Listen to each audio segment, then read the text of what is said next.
East German Makarov.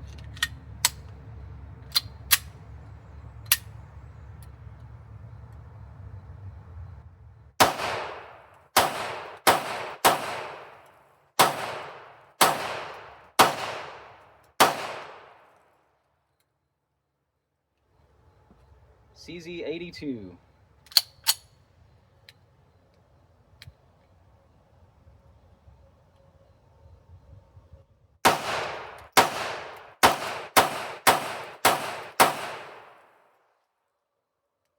Hey guys, today I have these two Cold War era pistols that you just saw me shooting.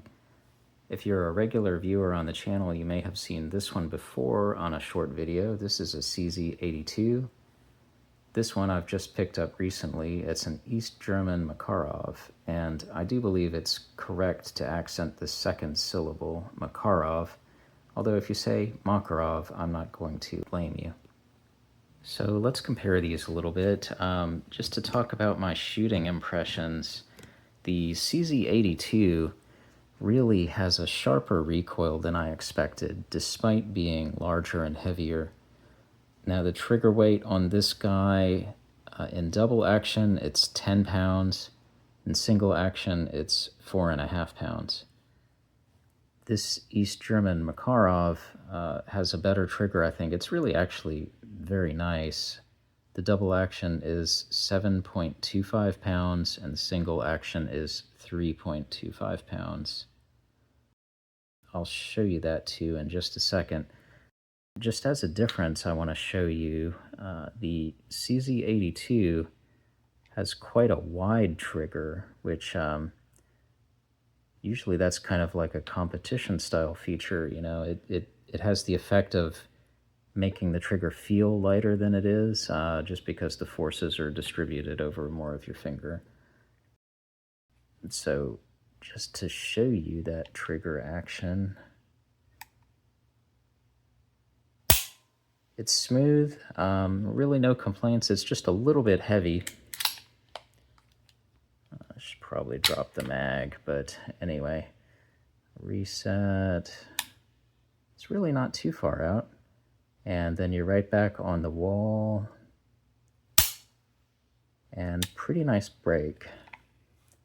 So the Makarov, let's give that one a go. Double action. Very nice, smooth, not too heavy.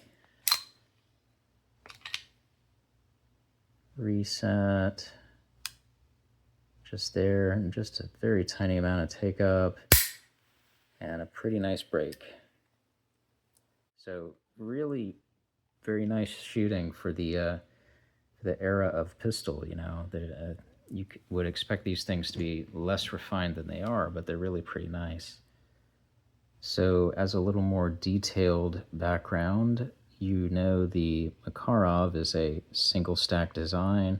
It's got a heel magazine release. The magazine holds 8 rounds, so you can go 8+1 in a single stack magazine. Of course, it's got the distinctive large cutouts here, which, I mean, I guess it kind of looks cool. You can see the rounds, whatever, but that's a little excessive to me. I think the dots that are kind of cut out on the back of modern magazines are perfectly fine. And we'll see in the CZ-82, we've got a more standard kind of thumb button mag release, which is ambidextrous. And it's really quite a modern looking magazine, right? This holds 12 rounds. There's your witness holes. The factory magazines have this little like crossed swords stamp there.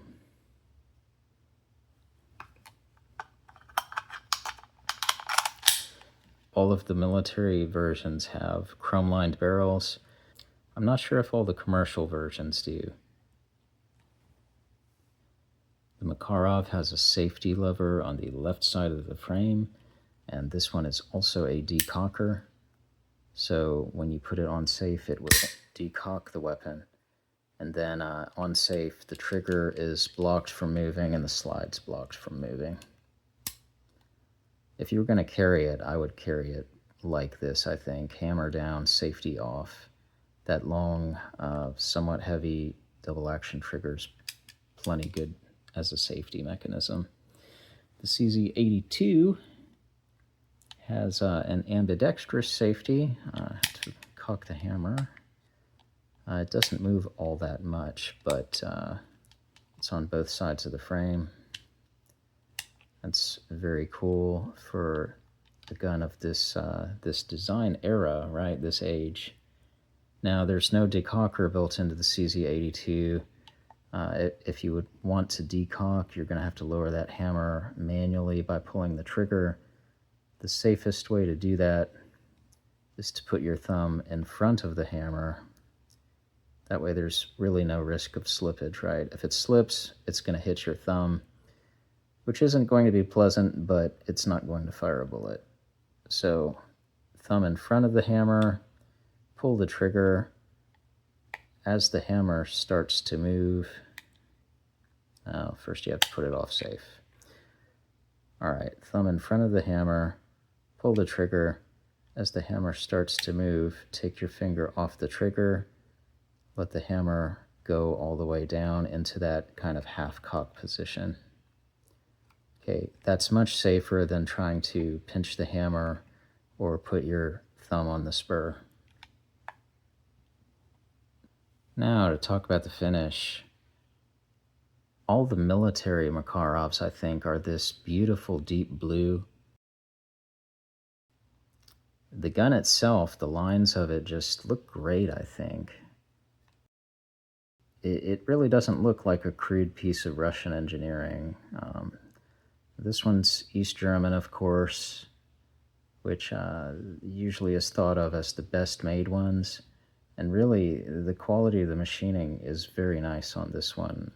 On a lot of Russian or Bulgarian models, you can see some machine marks somewhere. Maybe on the trigger guard is a common place where you could see little marks, or the trigger itself. But this one looks really great to me, I think.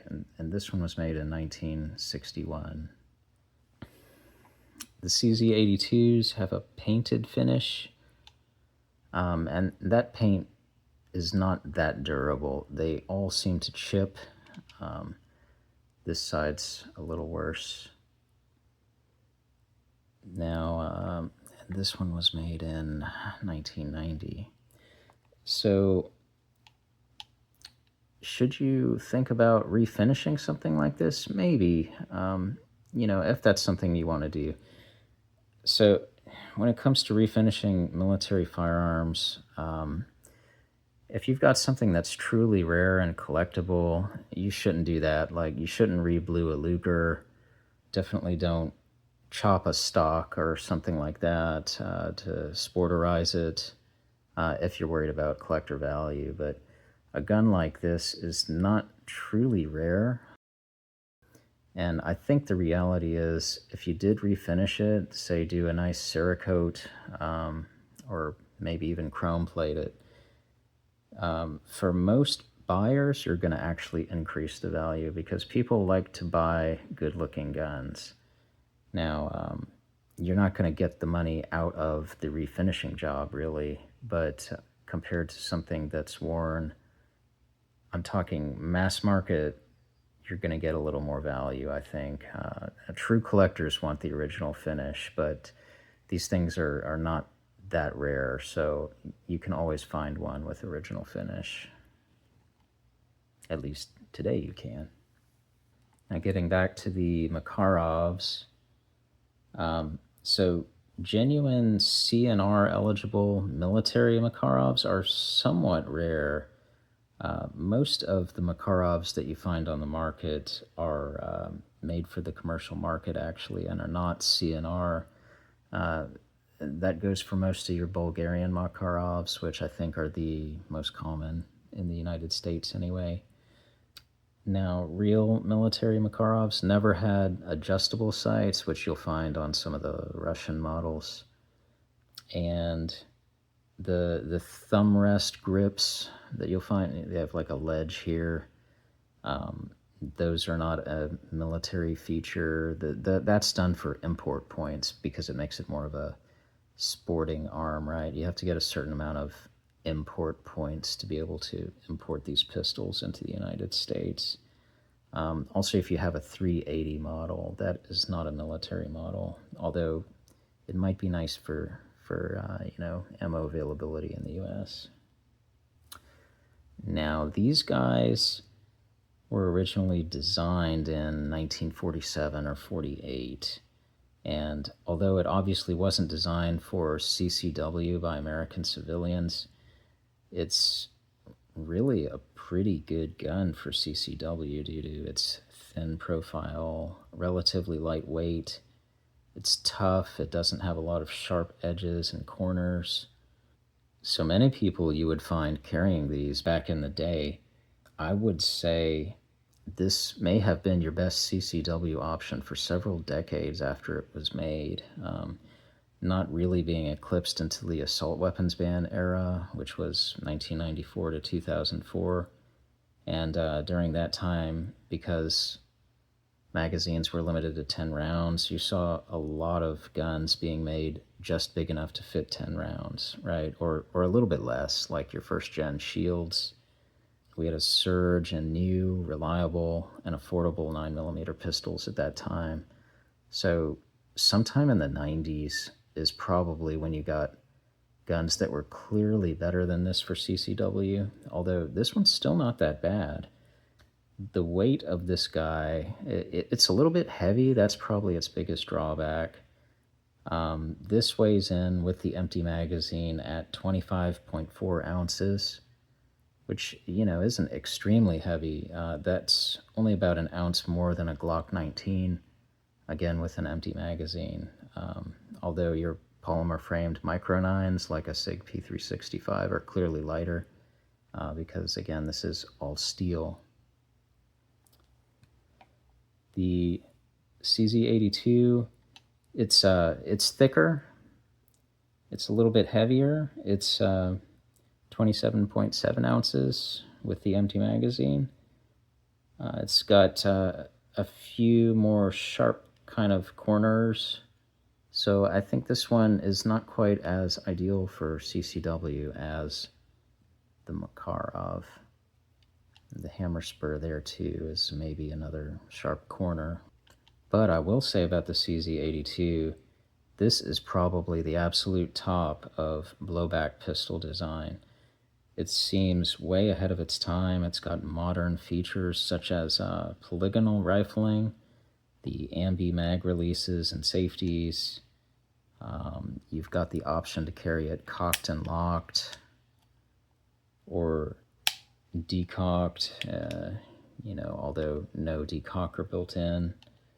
It's got easy field stripping, and 9x18 is really the most powerful cartridge that you can have in a blowback design without getting ridiculous.